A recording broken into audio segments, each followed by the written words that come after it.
Hello student, मैं Manoj Kumar Meena, lecture electronics, government polytechnic college Dausa. दोस्तों, हम लोगों ने नया चैप्टर स्टार्ट किया था, transistor biasing and thermal stability. तो आज उसी को हम लोग आगे बढ़ाते हैं। तो एक थोड़ा सा मैं हम लोग जो फर्स्ट क्लास में क्या पढ़ा था उसमें एक बार रिवाइज करवा देता हूँ, उसके आगे की क्लास को आगे बढ़ाते हैं। तो हम लोगों ने जैसा कि पढ़ा था कि उसमें बताया था कि जैसे जैसे हमारा कलेक्टर करंट बढ़ेगा, जैसे जैसे हमारा कलेक्टर आईसी की वैल्यू बढ़ती है, सबसे पहले पढ़ा था जैसे जैसे कलेक्टर करंट की वैल्यू बढ़ती है वैसे वैसे पावर डिसिपिटेशन एट कलेक्टर की कहने का मतलब ये कि पावर डिसिपिटेशन कलेक्टर की वैल्यू बढ़ जाएगी।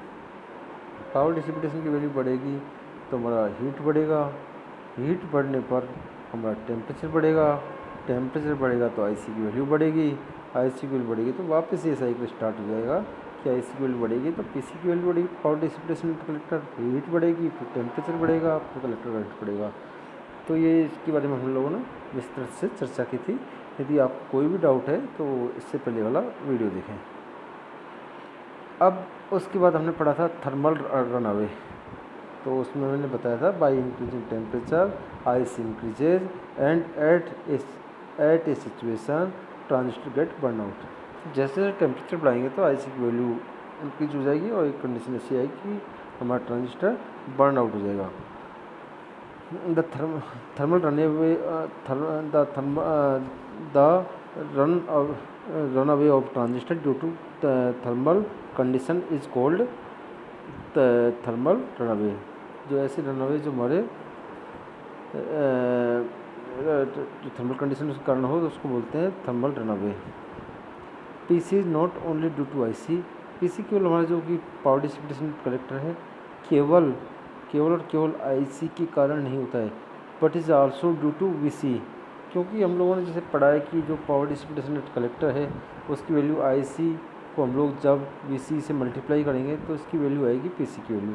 तो इसमें दो कंपोनेंट, एक तो हमारा आईसी है, दूसरा हमारा वीसी है। तो हमारा जो पीसी की वैल्यू है केवल और केवल आईसी के ऊपर डिपेंड नहीं करता है, अर्थात केवल और केवल कलेक्टर करंट के ऊपर डिपेंड नहीं करता है। इसकी वैल्यू हमारी वीसी के ऊपर भी डिपेंड करती है। तो उसके बाद हम लोगों ने एक छोटा सा हमारा एक सर्किट था वो लिया था। उसके बाद हम लोगों ने थर्मल कंडीशन निकाली थी to avoid the thermal runaway. तो वो हमारी जो कंडीशन आई थी वो वीसी की value less than equal to VC upon 2, ये उसकी वैल्यू आई थी। ये आप लोगों को बहुत डिटेल में इससे पहले वाले वीडियो में सारी चीज़ बताई हैं। तो वो इस वीडियो को देखने से पहले एक बार उस वीडियो को ठीक से देख लें तो ये आसानी से समझ आ जाएगा। सीधा यदि यहीं इसी वीडियो को देखेंगे तो समझ नहीं आएगा, तो एक बार उस वीडियो को देख लें। तो अब हमारे पॉइंट पर आते हैं कि जो हमने condition to avoid thermal runaway वो हमारी कंडीशन आ गई थी, वीसी की value less than equal to VC upon 2 थी।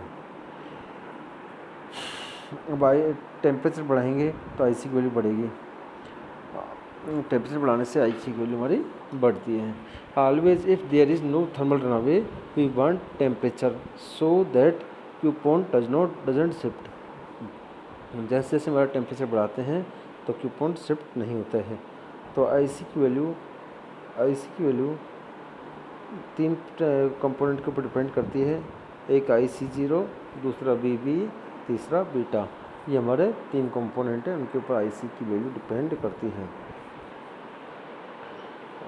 अब तीनों कंपोनेंट के ऊपर डिपेंड करती है तो अलग अलग कंपोनेंट चेंज करने पर आईसी की वैल्यू अलग अलग चेंज होती है और उसके आधार पर ही हमारे तीन स्टेबिलिटी फैक्टर आते हैं। एक तो हमारा IC0 के ऊपर डिपेंड करती है तब स्टेबिलिटी फैक्टर आएगा, दूसरा BB के ऊपर डिपेंड करती है तब स्टेबिलिटी फैक्टर आएगा, तीसरा जो हमारा बीटा के ऊपर डिपेंड करती है तब स्टेबिलिटी फैक्टर आएगा। तो हमने इन तीनों के कारण आईसी की वैल्यू कितना चेंजेज होता है उसके बारे में कुछ इक्वेशन लिखी थी और हम लोगों ने तीनों को अलग अलग चीज़ से डिनोट किया था। जैसे एक को ऐसे डिनोट किया था, एक को एस डैश से डिनोट किया था, एक को एस डबल डैश से डिनोट किया था। इसके बारे में अर्थात 3 स्टेबिलिटी फैक्टर आए थे। इसके बारे में हम लोग बहुत ज़्यादा विस्तृत में चर्चा कर चुके हैं पहले, तो उसको आपको एक बार ठीक से जाके उसको एक बार देख लेना है। और उसके बाद मैंने पढ़ा था कि numerical value of stability factor, जैसे हम लोगों ने एक चीज़ पढ़ी थी कि न्यूमेरिकल वैल्यू जितनी कम होगी, अर्थात न्यूमेरिकल वैल्यू जो हमारे 3 स्टेबिलिटी फैक्टर हैं, एक एस, एक एस डैश, एक एस डबल डैश, उनकी जितनी कम न्यूमेरिकल वैल्यू होगी, जितनी कम न्यूमेरिकल वैल्यू होगी उतना ही हायर स्टेबिलिटी होगी, उतना ही हायर स्टेबिलिटी होगी।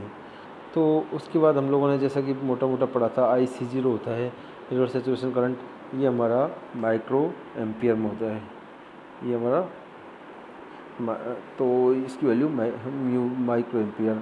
और जो BB होती है इसकी वैल्यू मैक्सिमम जर्मेनियम के लिए अलग होगा, सिलिकॉन के लिए अलग होगा, तो इसकी वैल्यू होती है 0.7 मैक्सिमम, ये हो जाएगी 0.7, और बीटा की वैल्यू 50। तो सबसे ज़्यादा बड़ी वैल्यू है बीटा की, उसके बाद है BB की, और उसके बाद है IC0 की। तो जैसे जैसे हमारी न्यूमेरिकल वैल्यू बढ़ती जाएगी वैसे वैसे हमारा स्टेबिलिटी फैक्टर कम होता जाएगा। Since PS is constant, so measure factor R, S and S dash. Order of importance S greater than to S dash greater than to S double dash, अर्थात जो सबसे ज़्यादा ऑर्डर ऑफ प्रेफरेंस S का सबसे ज़्यादा होगा उसको S dash का, S डबल डैश का। Factor against temperature, factor against temperature R, S and S dash. S and S dash are mainly due to the temperature, but S dash is जो हमारा जो फैक्टर अगेंस्ट टेम्परेचर और S and S dash, S and S dash are mainly due to temperature, but S dash is stability against change in beta due to change in the BJT.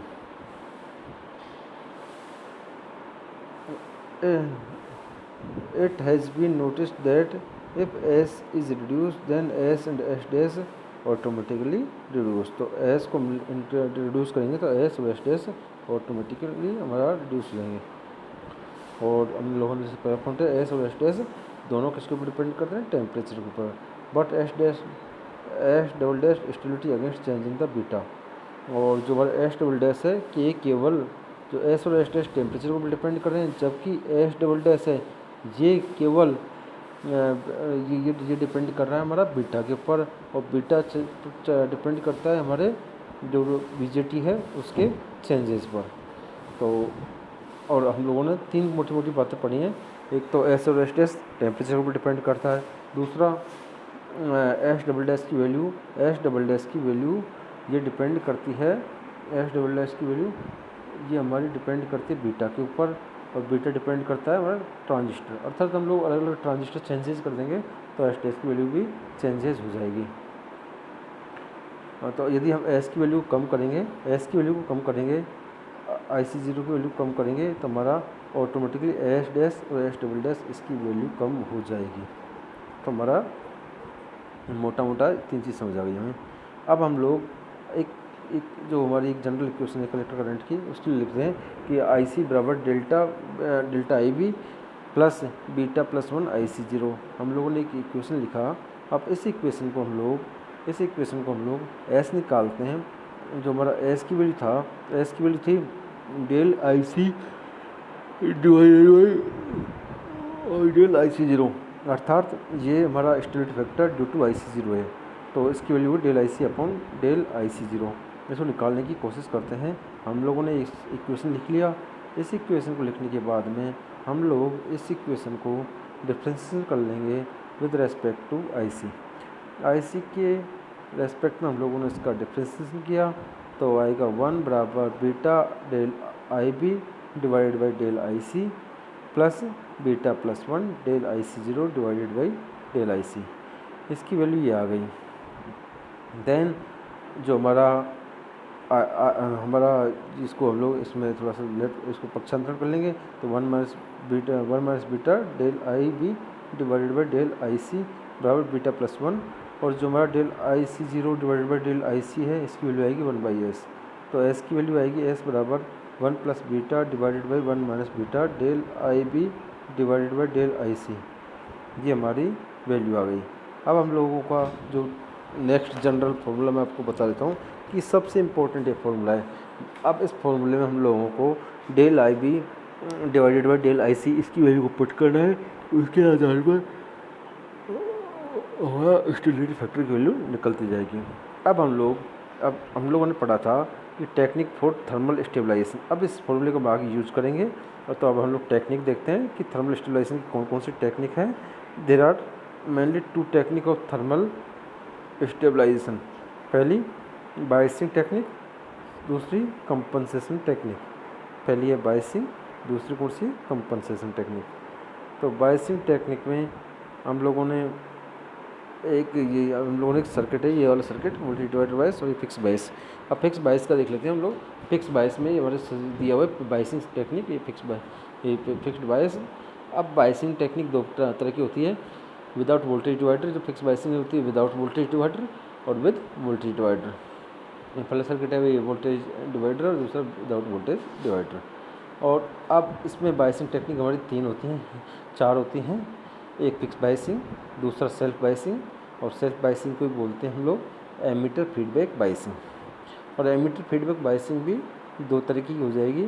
पहली without voltage divider और दूसरी हो जाएगी with voltage divider. अब तीसरा हमारा होगा collector feedback biasing, और चौथा होगा हमारा both emitter and collector feedback biasing. तो मोटा मोटा कितने टाइप की हुई? 4 टाइप की हुई। एक तो फिक्स बायसिंग, उसमें भी 2 टाइप की हो जाएगी, एक विदाउट वोल्टेज डिवाइडर, दूसरा वोल्टेज डिवाइडर, और तीसरी हो जाएगी एमीटर बायसिंग, और दूसरी एमीटर बायसिंग, तीसरी हो जाएगी कलेक्टर बायसिंग, और चौथी एमीटर और collector biasing, both emitter collector biasing. तो ये हमारी बायसिंग टेक्निक है। अब एक हम लोग आगे पढ़ते हैं। फिक्स बायसिंग सर्किट, जो हमारा ये जो दिया हुआ है ये फिक्स बायसिंग सर्किट है। Fix biasing without voltage divider. Fix biasing में हम लोगों ने 2 चीज़ पढ़ी थी। एक जो फिक्स बायसिंग सर्किट था इसमें हम लोगों ने फिक्स कर दिया वो बायसिंग को, पीवीसीसी कर दिया। अब इसमें हमारी 2 टेक्निक थी, एक विदाउट वोल्टेज डिवाइडर और दूसरी वोल्टेज डिवाइडर। अब इस केस में हम लोगों ने एक without to determine the stability factor, जो हमारा स्टेबिलिटी फैक्टर आया था कि एस की वैल्यू उसको याद रखना है, उस फॉर्मूले को एस बराबर 1 plus beta divided by 1 minus beta del I B divided by del I C. हम लोगों को करना क्या है, del I B divided by del I C की वैल्यू निकालनी है और इसको उस फॉर्मूले में पुट करना है। तो अब इसकी वैल्यू को del I B upon del I C की वैल्यू को निकालने के लिए हम लोग इसमें एक बी लूप है, इसमें केवीएल लगाते हैं। To determine the stability factor apply KVL in P loop. Determine the value of del I B divided by del I C, जो मैंने बताया था वो लिखा हुआ है। Then the put the value of del I B divided by del I C in the formula. जो भी हमारा पिछला फॉर्मूला था उसमें del I B divided by del I C की वैल्यू को पुट करते हैं। उसके बाद हम लोग स्टेबिलिटी फैक्टर निकालते हैं। तो यहाँ पे एक केवीएल लगा दिया, माइनस की V B plus R B I B plus V B बराबर 0। अब इसमें हम लोगों ने केवीएल लगाया तो del I B divided by del I C की वैल्यू 0 आएगी। यहाँ पर एस की वैल्यू 1 प्लस बीटा, एस की वैल्यू ये आ जाएगी।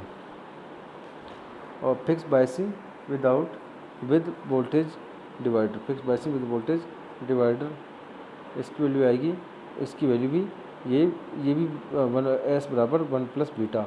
तो ये दोनों की वैल्यू बहुत ज़्यादा हाई है ऊपर वाले की भी, तो ये ज़्यादा अच्छी नहीं होती है, ये ज़्यादा अच्छी नहीं होती है। अब दूसरा है सेल्फ बायसिंग।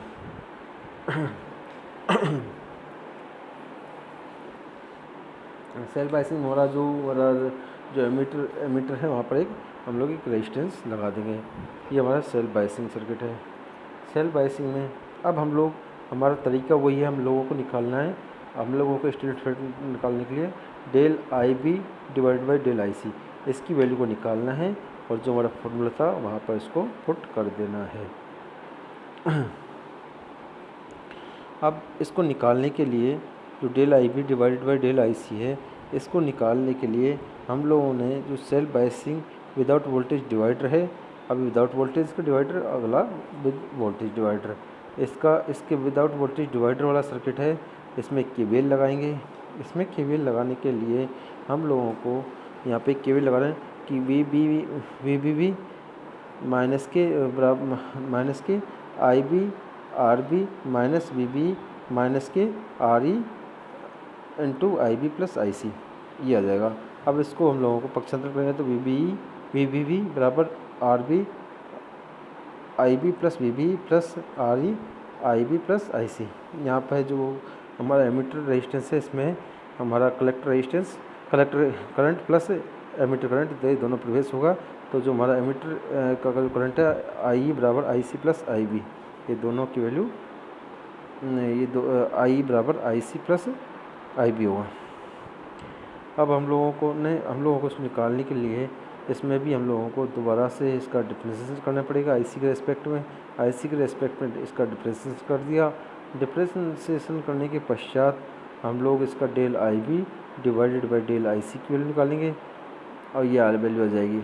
अब इस वैल्यू को हमारा जो फॉर्मूला था, जो सबसे पहले फर्स्ट में मैंने आपको फॉर्मूला बताया था, वो सबसे महत्वपूर्ण था। वो फॉर्मूला क्या था, अब याद है आप लोगों को कि 1 plus beta divided by 1 minus beta del I B divided by del I C, ये हमारा फॉर्मूला था। अब इसमें del I B divided by del I C की वैल्यू को पुट करेंगे तो यहाँ पर इसकी वैल्यू आएगी एस बराबर 1 plus beta divided by 1 plus beta R E divided by R B plus R E, ये हमारा स्टेबिलिटी फैक्टर की वैल्यू आई।